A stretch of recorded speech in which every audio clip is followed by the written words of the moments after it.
Andrew in Mesquite, Texas. Hey, Andrew, what's up? Yeah, hi. Just an observation on the gun control issue. People should be able to defend themselves in their home and have a gun in their home, especially in dangerous areas. Like Chicago, Baltimore, and these are places with very strict gun control laws where the murder rates are off the hook because of poverty and crime and innocent, of home break-ins, all these kinds of things. People really they have the right through the Second Amendment to be able to defend themselves. And you cannot, the narrative that there's going to be a police officer there the moment, someone breaks your door is completely false and naive. I don't disagree, Andrew. I don't disagree with anything that you just said.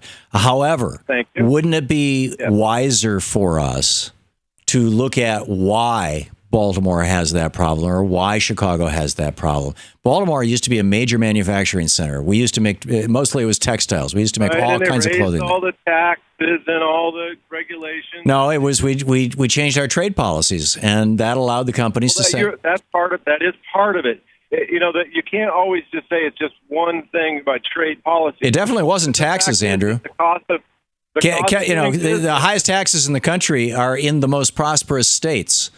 The highest taxes in the country are California, Massachusetts, New York.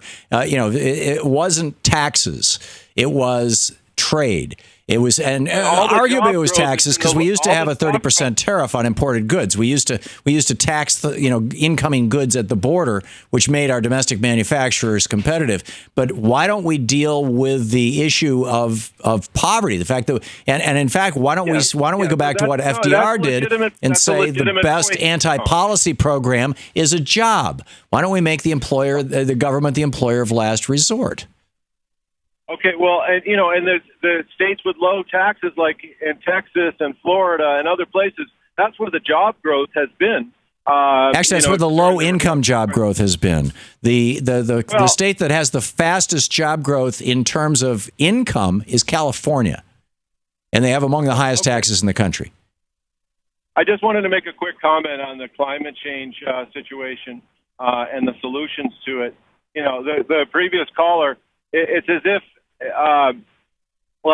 Did you hear about the Spanish solar company that's defaulted $3 billion worth of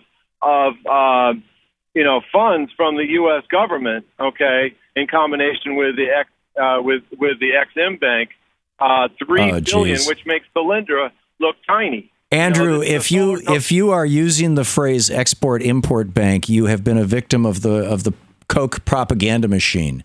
Republicans and Fox News viewers didn't even know what the Export-Import Bank was until a year ago when the Kochs decided, as far as I can tell, and from the reporting I'm reading, that, hey, this thing benefits foreign oil companies and it doesn't benefit Koch Industries. It doesn't benefit domestic oil companies. And so we're going to take this obscure thing that nobody knows anything about. And if you do away with the Export-Import Bank, which I doubt you understand even how it works, you are immediately going to destroy 180,000 jobs in the United States. I'm sorry, Tom. I didn't mean to talk over you. I apologize. Another crony capitalism. Are you there? Yeah, I'm listening. Another crony capitalism, green energy company like Solyndra, but this time instead of $500 million, it's $3 billion of lost U.S. taxpayers' dollars. About $2.5 billion of that is directly from the loans that are underwritten by the U.S. government and not the Ex-Im. And we are subsidizing the fossil fuel industry in the United States, direct and indirect subsidies to the tune of somewhere between $300 and $900 billion a year. Worldwide, it's between $5 and $7 trillion a year that the fossil fuel industry is subsidized. Which do you think is the larger problem for us, Andrew?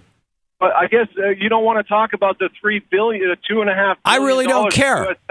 If the Export-Import Bank lost $3 billion in Spain, no big deal. The Export-Import Bank in aggregate has never shown a loss. The Export-Import Bank has always shown a profit for the United States. They lose on some deals. They make money on others. And if they lost on one deal in Spain, big friggin' deal. Who cares? The whole point of the Export-Import Bank is $2.5 billion that could be in the private sector used to create jobs to prevent poverty. No, that's right?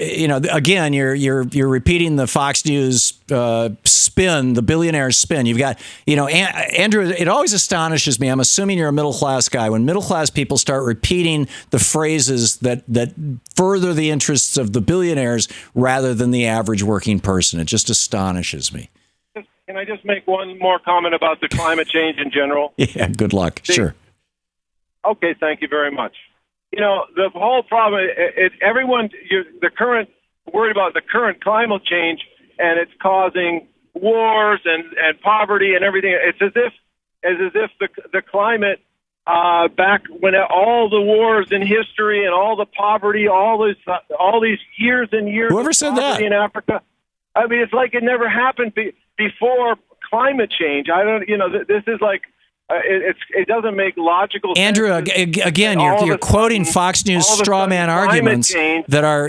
Andrew, thank you for the call. You are quoting Fox News straw man arguments that are the kind of BS arguments that the fossil fuel industry pays their politicians and pays their shills, their think tanks and their experts to go on Fox so-called news, to go on right-wing hate radio and on right-wing websites, Drudge or whatnot, and promote these ideas that are just not true.